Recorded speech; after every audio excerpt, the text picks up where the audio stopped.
My fellow citizens, at this hour, American and coalition forces are in the early stages of military operations to disarm Iraq, to free its people, and to defend the world from grave danger. There are reports that there is no evidence of a direct link between Baghdad and some of these terrorist organizations. There are known knowns. There are things we know we know. We also know there are known unknowns. That is to say, we know there are some things we do not know. But there are also unknown unknowns. The ones we don't know, we don't know. As they used to say, mine is not to reason why, mine is to do or die. 1973 oil crisis started in October 1973, when the members of the Organisation of Arab Petroleum Exporting Countries, or the OAPEC, consisting of the Arab members of the OPEC, plus Egypt, Syria and Tunisia, proclaimed an oil embargo. Nature teaches beasts to know their friends. He that depends upon your favours swims with fins of lead. My fellow citizens of the world, ask not what America will do for you, but what together we can do for the freedom of man. The invasion was authorised by then President of the United States, John Fitzgerald Kennedy. Your dishonour mangles true judgment and bereaves the state of that integrity which should become it. It was well understood long before Orwell that memory must be repressed. Not only memory, but consciousness of what is happening in front of you must be repressed. Because if the public becomes to understand what is being done in its name, it probably won't permit it. Voice or no voice, the people can always be brought to the bidding of their leaders. That is easy. All you have to do is tell them they are being attacked, and denounce the pacifists for lack of patriotism and exposing the country to danger. Chuck Norris doesn't sweat. Water just condenses off him because that's how cool he is. Chuck Norris will never have a heart attack. His heart isn't nearly foolish enough to attack him. Chuck Norris can win a game of Connect 4 in 3 moves. There is no theory of evolution, only a list of animals that Chuck Norris allows to live. On the 3rd of July 1988, the USS Vincennes fired 2 missiles, shooting down an Iran Air Airbus A300 civilian airliner over Iranian airspace in the Strait of Hormuz, killing all 290 passengers and crew on board. Silence is a kind of propaganda.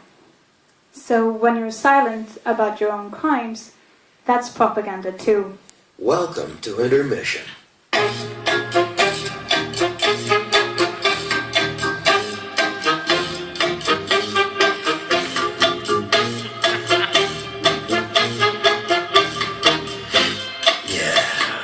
Intermission.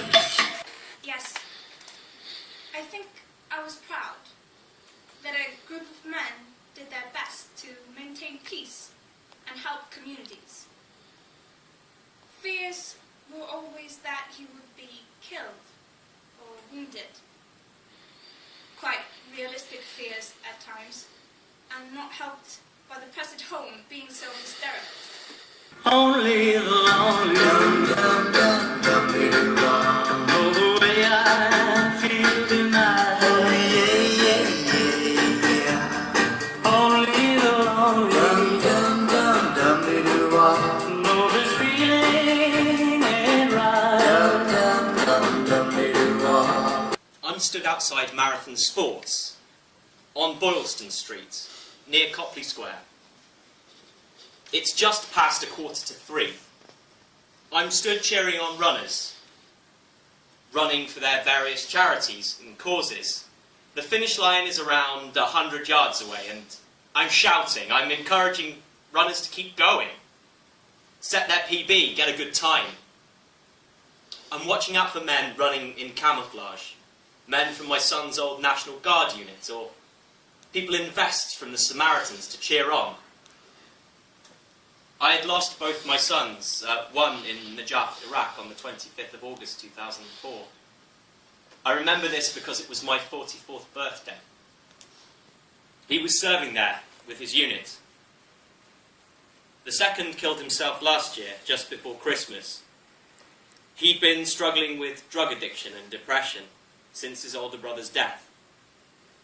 I was here to support groups who could support men like Alex and Brian.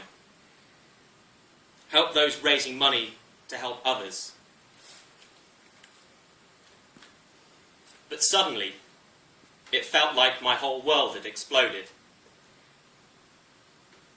There were those that treat you like a hero on returning, and there were those that treated us like war criminals.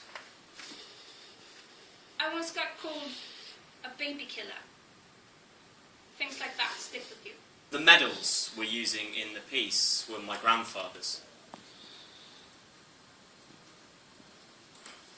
He was orphaned at age 12 and sent to live with a spinster aunt, along with his 3 younger brothers and sisters, in a fairly rough part of Nottingham. He dropped out of school because she had no income and had to look after the 3 younger kids. He got a job leading a pack horse for a coal merchant. This was in the late 30s, so there was smog and later blackouts. After that, he got a job delivering meat for the butcher. He always used to joke that coal was heavier than meat. As soon as he was 18, he signed up, joining the South Wales Borderers, I think. And then after 6 months of basic training, transferred to his hometown regiment of the Worcestershire Foresters. For the next 25 years, he served, attaining the rank of highest NCO rank that you could, back then, of Regimental Sergeant Major. This was a time before your class didn't get taken into account when going for promotions to officer. And he served in Northern Ireland, Germany, Cyprus and Malaya. And he did this to get out. I still struggle to understand how you can be so sympathetic and supportive of servicemen and still be anti-war. Osama bin Laden himself was not anti-American until about 1991, when he changed for several reasons. The US and Saudi Arabia refused to allow him to carry out a jihad against Saddam Hussein. Oh, world, thy slippery turns! Friends, now fast sworn, whose double bosoms seem to wear one heart, whose house, whose bed, whose meal and exercise inseparable, shall, within this hour, on the dissension of a doit, break out to bitterest enmity.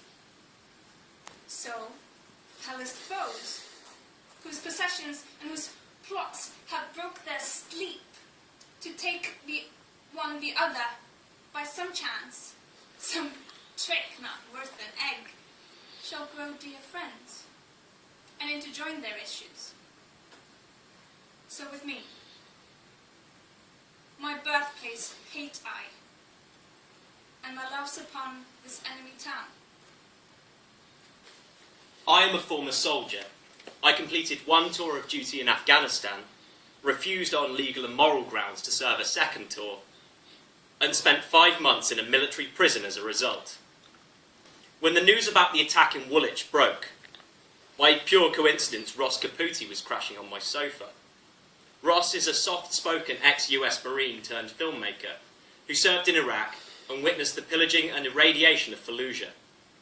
He's also a native of Boston, the scene of a recent homegrown terror attack. Together we watched the news, and right away we were certain that what we were seeing was informed by the misguided military adventures in which we had taken part.